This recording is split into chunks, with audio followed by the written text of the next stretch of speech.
Well, now let's move on to metallic surfaces. Okay, let's do something shiny. Alright, V-Ray material again.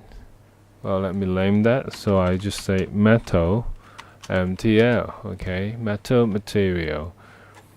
Assign it to my torus knot here. Okay, interesting geometry. Now, if I want to do, well, you could always introduce some color. I'm gonna do two for you guys. First one is a little easier because I introduced some color. Everyone loves gold, don't we?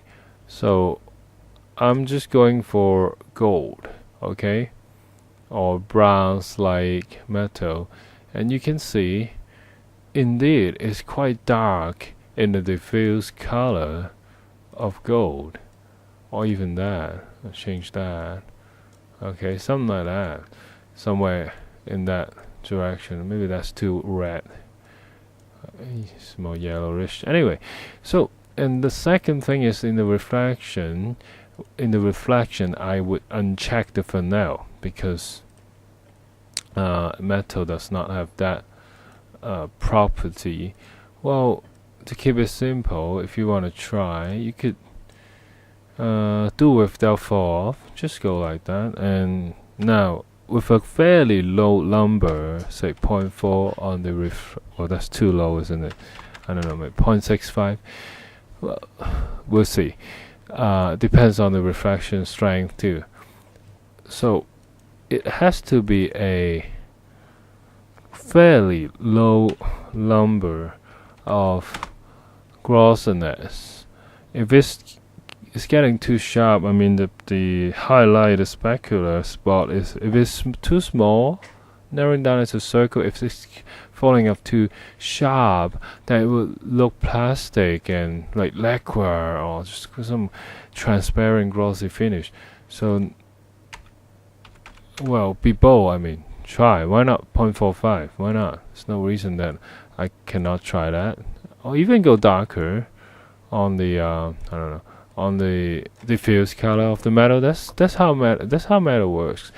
Well, if you wanna just kind of balance it out, you know what? You can tell you that you can introduce some very light pale yellowish white to it, then it would be a lot closer to what you are used to as bronze or gold. Okay, but you will really have to try with this number. Okay, 0.35, 0.4, whatever. Or even if it's still not getting it, do it with a fall off.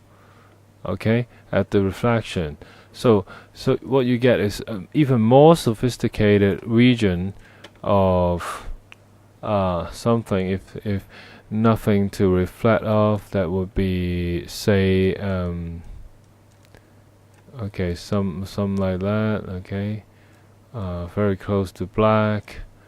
And if it's actually refracting off, then it would be some yellowish white, maybe something like that. So to play around with all these available numbers, basically just these three attributes: the diffuse, the reflect, and the glossiness. And probably you'll get there in 3 to 4 trials, I would say. Let's see how this one goes. So this is what I get. It's not quite exactly how I perceive. Maybe I went too far, too small for this number. So I just take that back up to 0.75. See how that works out. But the refraction works now. So then you really want to learn what material in the world, or what your observations are, just not like blindly following some numbers, or just go scramble for a textbook looking for some numbers. So we really have to think and try and learn the relationship between these 3-4 attributes. If you can crack it by yourself, you know you learn the concepts of how things work and all the principles and things, you are not afraid, and you're not scared of anything that throws at you. You can crack it. I mean, virtually, pretty much with V-Ray material, you can achieve any material, any rendering, any look, any texture that you will come across.